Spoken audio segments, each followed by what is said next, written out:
My mother screamed at me on Christmas Eve, calling me a shameless liar who was trying to steal credit from my golden child sister, but what she didn't know was that I had proof that would destroy everything she believed about our family. I'm Sarah, I'm 28 years old, and I've spent my entire life being the family scapegoat while my sister Emma gets treated like she walks on water. But this Christmas everything changed in the most brutal way possible. Picture this, it's December 24th, the house is decorated with twinkling lights, the smell of cinnamon and pine fills the air, and my family is gathered around our beautifully set dining table. Sounds perfect, right? Well, it was about to become the most humiliating night of my life. For the past 6 months, I'd been quietly sending my parents money every single month to help with their bills. We're talking $500 each month, straight from my account to theirs. I never asked for recognition, never made a big deal about it.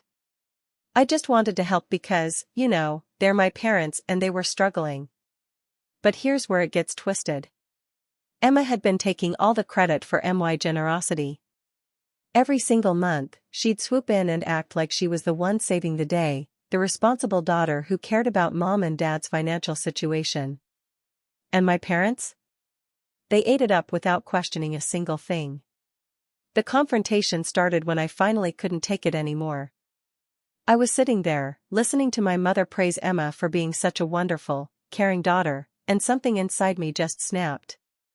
I said, quietly but firmly, that I was the one who had been sending the money, not Emma. The room went dead silent. My mother's face turned red with rage, and she started yelling about how I was a pathetic liar, desperate for attention, trying to steal my sister's credit. My father just sat there, nodding along, completely convinced that I was making the whole thing up. My cousin Maya, who was visiting for the holidays, tried to defend me. She asked a simple question, have you ever actually seen proof that Emma is sending this money? But my parents just dismissed her, saying Emma would never lie about something like that. Emma wasn't even home when this explosion happened. She was out buying candy, probably calculating how she could spin this situation to make herself look even better. When she finally walked through the door, she immediately put on this innocent act, tilting her head like she had no idea what was happening. My mother pointed at me and said, "Your sister is trying to claim she's been helping us financially when we all know it's been you." Emma's response was perfectly calculated. She laughed it off, said I must have misunderstood something, and then launched into this speech about how she'd been handling everything quietly because she didn't want to burden me. I was furious. I told her she knew exactly what she was doing, that she'd been lying for months, letting our parents believe something that wasn't true. But Emma just kept playing the victim, saying she'd been helping out because she actually cared about mom and dad's well-being. Maya stepped in again, asking for proof. She wanted to see bank statements, screenshots, anything that would show Emma was actually sending money. My parents looked uncomfortable, because they'd never asked for proof. They'd just taken Emma's word for it. That's when Emma pulled out her phone and showed everyone these official-looking receipts. PDF files showing monthly transfers, her name on them, the right amounts, everything looked legitimate. My mother's face softened as she looked at the documents, and I felt my heart sink. But I knew those receipts were fake. I just knew it. So I demanded to see them closer, and when I examined them on her phone, something felt off about the formatting, the way the text looked. I called her out right there, said she'd faked the whole thing. Emma just smirked and said, "Fine, prove it. Show us your bank statements." So I pulled out my phone to open my banking app. And it wouldn't work. The app kept freezing, giving me error messages. I tried again and again, but nothing would load. Emma crossed her arms and said, "How convenient. The one time you need to prove something, your phone just doesn't work." Sounds legit, Sarah. My father stood up, towering over me, and delivered an ultimatum that broke my heart. You have 5 minutes to apologize to your sister, or you can pack your things and leave. I won't let you ruin Christmas with your jealousy. I didn't wait. I grabbed my coat and walked out into the freezing night, slamming the door behind me. Tears blurred my vision as I drove aimlessly through the dark streets, past houses decorated with Christmas lights, feeling like the loneliest person in the world. I ended up at a 24-hour coffee shop, still trying desperately to get my banking app to work. Every time I tried to log in, I got the same message: we're experiencing a major technical issue. All services are temporarily unavailable. The universe seemed to be working against me. Here I was, telling the truth, and I couldn't prove it because of some random technical glitch. Maya texted me, offering me a place to stay and saying she wasn't sure what to believe but that I'd always been honest with her.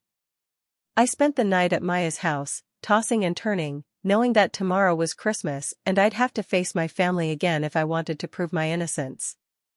But how could I prove anything without access to my bank account? Christmas morning arrived, and my banking app still wasn't working. I felt defeated, completely stuck. Maya suggested calling the bank, but it was Christmas Day and everything was closed. I was running out of options. That's when it hit me, the emails. Every single time I'd made a transfer to my parents, I'd gotten an automatic confirmation email from the bank. Those emails wouldn't be affected by the app's technical issues. I frantically searched through my inbox, and there they were, monthly email confirmations from July through December, showing the exact amounts I'd transferred and the same account numbers linked to my parents' account. I had my proof. Maya looked at the emails and smiled. "You've got her now," she said. "There's no way Emma can talk her way out of this." I decided to go back to my parents' house, but this time I had a strategy. I wasn't going to storm in making accusations. I was going to play along, act like I was there to apologize and celebrate Christmas, and wait for the perfect moment to reveal the truth. When I arrived, my mother answered the door with obvious disapproval. "So you decided to come back," she said coldly.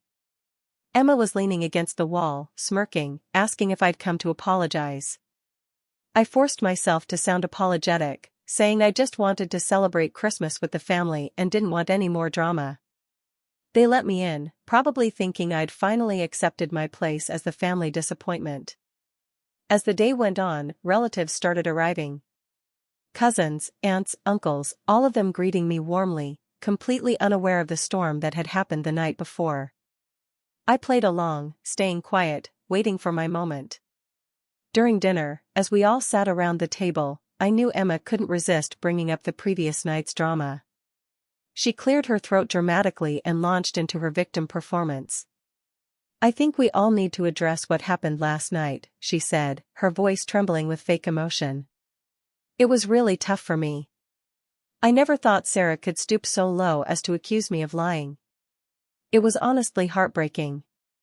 She continued her Oscar-worthy performance, talking about how she'd been selflessly helping our parents every month, never asking for recognition, and how hurtful it was to be called a liar.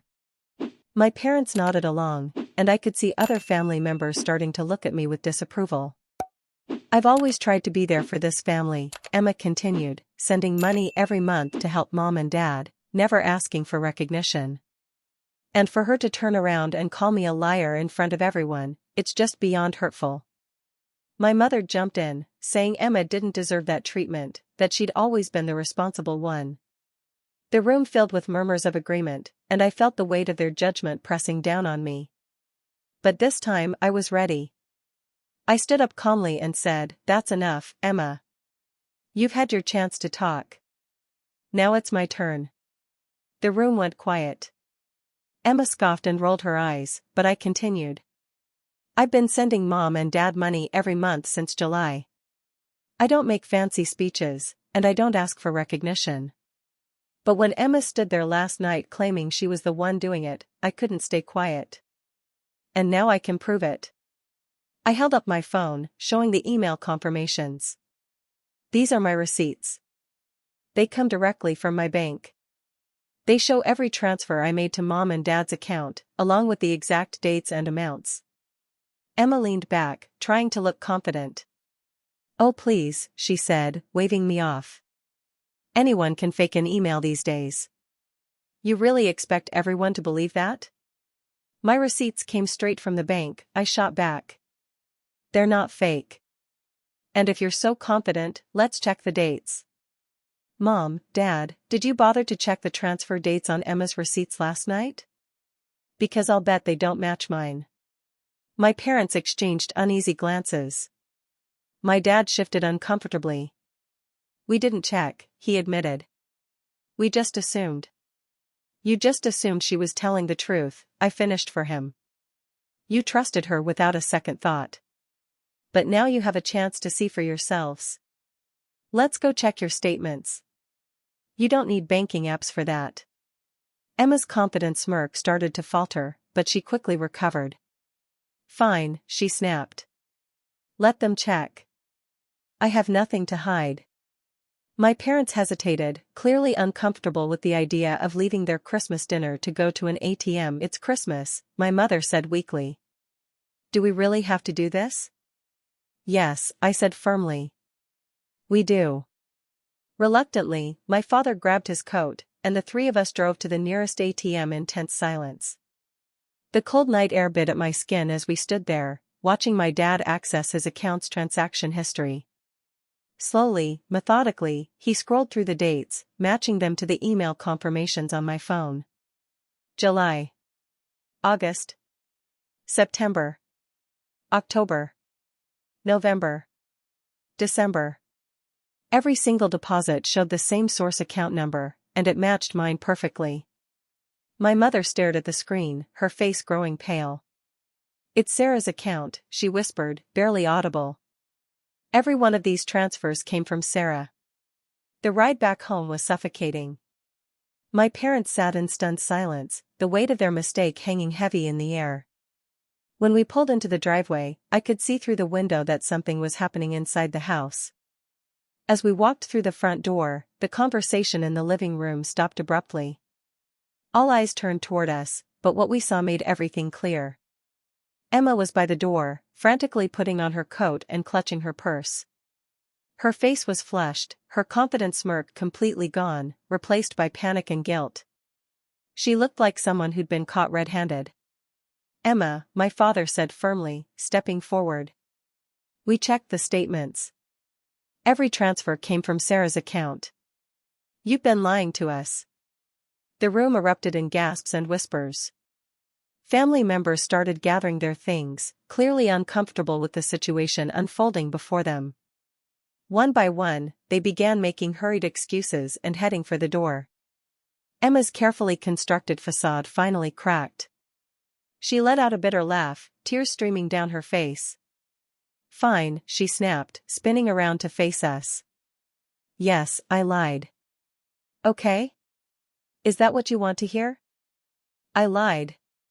She glared at me, her voice trembling with a mixture of rage and desperation. You told me back in July that you didn't want a big deal made about sending them money. You said you just wanted to help quietly. So I thought, what's the harm in letting them think it was me? They already see me as the responsible one anyway. Her words hit me like a physical blow. I told you because I trusted you, I said, my voice shaking. I thought maybe for once you'd support me instead of making everything about yourself. Do you have any idea how humiliating this has been for me?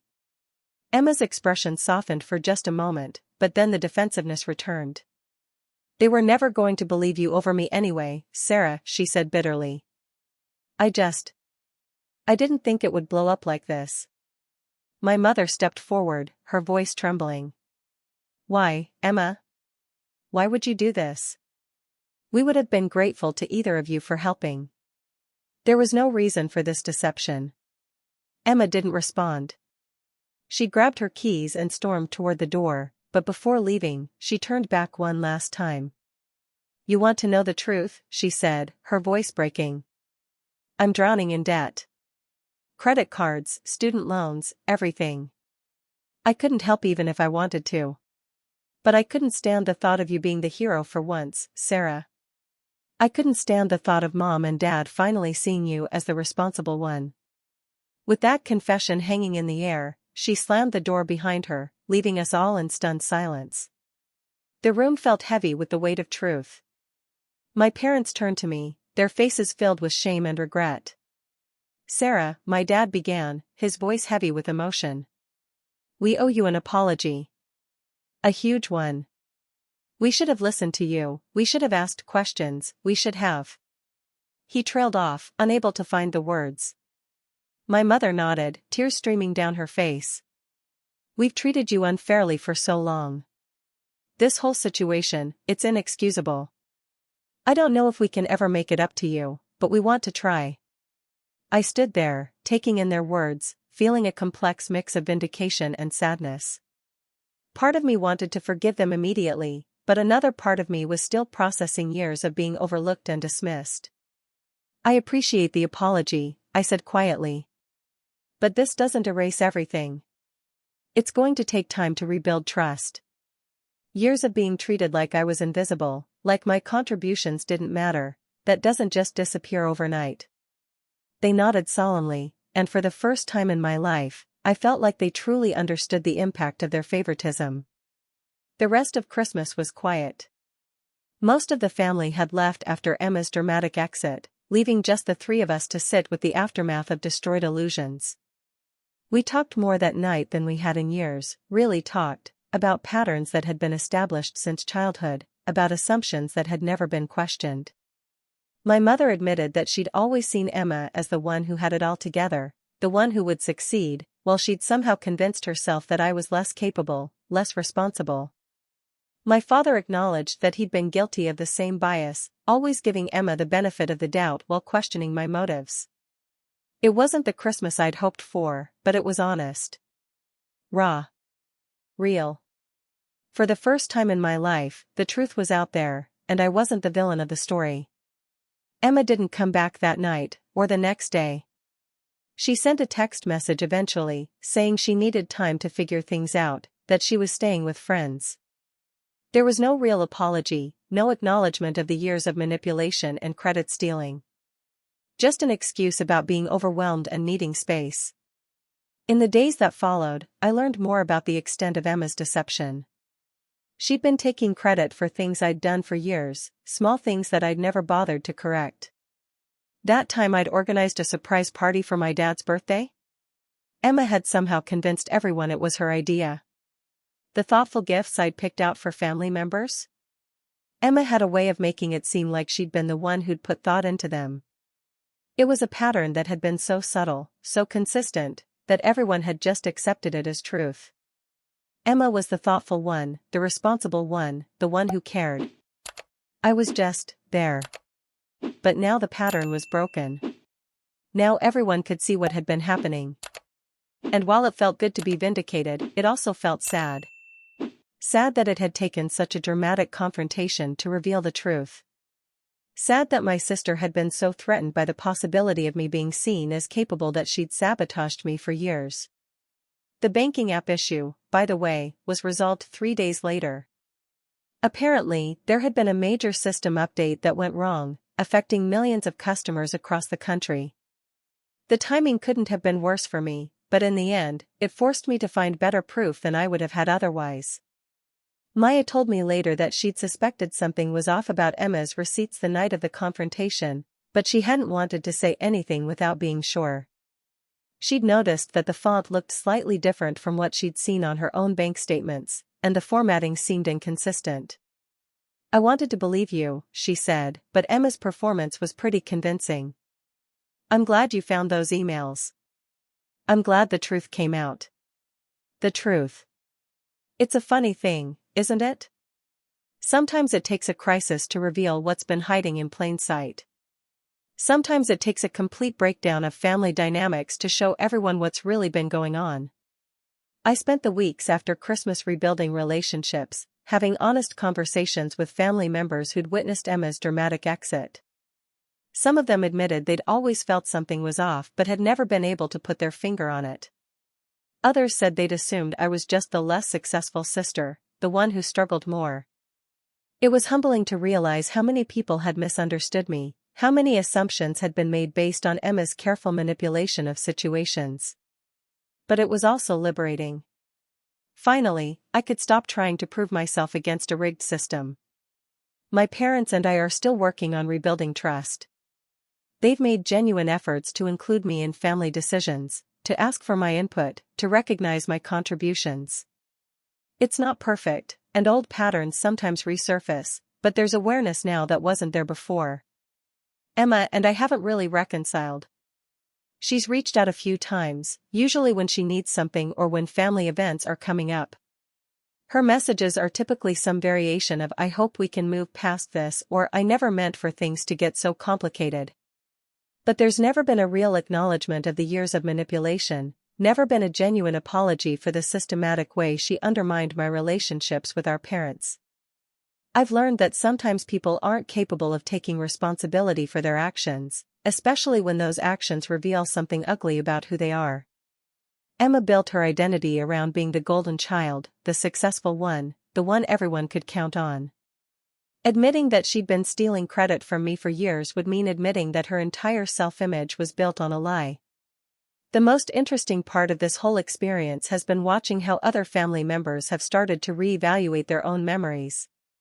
My aunt called me a few weeks later to apologize for something that had happened at a family reunion 5 years ago. She'd praised Emma for organizing activities that I'd actually planned. She'd never questioned it at the time, but now she was looking back with new eyes. It's like Emma had this ability to make herself the center of every story, my aunt said. And the rest of us just went along with it because it was easier than asking questions. That's exactly what it was. Emma had mastered the art of subtle credit stealing, of positioning herself as the hero of every situation. And because she was charming and confident, because she told stories in a way that made her look good, people believed her version of events. Looking back, I can see how it started. Emma was always the more outgoing child, the one who spoke up first, who grabbed attention.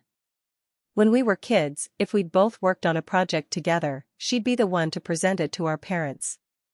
She'd say we worked on it, but somehow the emphasis always ended up on her contribution. As we got older, the we started disappearing from the stories. Things that we'd done together became things that she'd done. Ideas I'd suggested became ideas she'd had. It was so gradual that I didn't even notice it happening until it was too late. The money situation was just the culmination of years of this pattern. She'd gotten so comfortable taking credit for my contributions that she didn't even hesitate when I told her I was helping our parents financially. She saw an opportunity to look good and took it, probably without even thinking about how it would affect me. But here's what I've learned: the truth has a way of coming out eventually. Emma's need for credit and recognition was so strong that she couldn't help but overreach. If she'd been content to let me help quietly without taking credit, none of this would have happened. But she had to make it about herself, had to be the star of the story, and that's what ultimately exposed her. The hardest part of this whole experience wasn't the confrontation or the family drama. It was realizing how long I'd been living in someone else's shadow, how many years I'd spent trying to prove myself in a game that was rigged against me. It was understanding that no matter what I did, Emma would find a way to make it about herself. But there's also been incredible freedom in that realization. I've stopped trying to compete with Emma, stopped trying to prove myself to family members who were never going to see me clearly as long as they were blinded by her performance. I've started focusing on my own life, my own goals, my own relationships. I've also learned to document things better.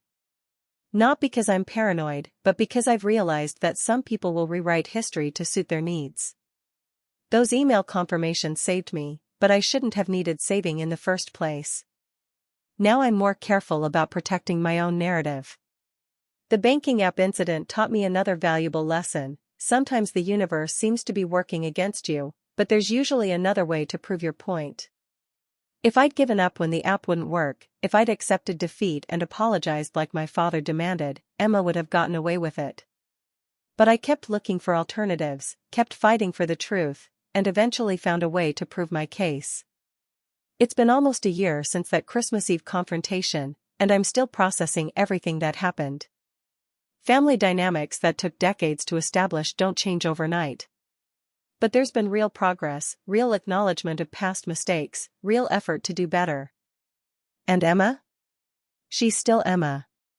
She's still charming, still confident, still the type of person who commands attention when she walks into a room. But now people ask more questions. Now they're aware that her version of events might not be the whole story. Now they know to look for the people who are quietly working behind the scenes, the ones who don't need to be the center of attention to make valuable contributions. The irony is that Emma's desperate need to be seen as the hero actually made her into the villain of her own story. If she'd been content to let me help our parents quietly, if she'd been secure enough in herself to allow someone else to contribute without stealing credit, none of this would have happened. But people like Emma can't help themselves. They need to be the star of every story, the hero of every situation. And eventually, that need becomes their downfall.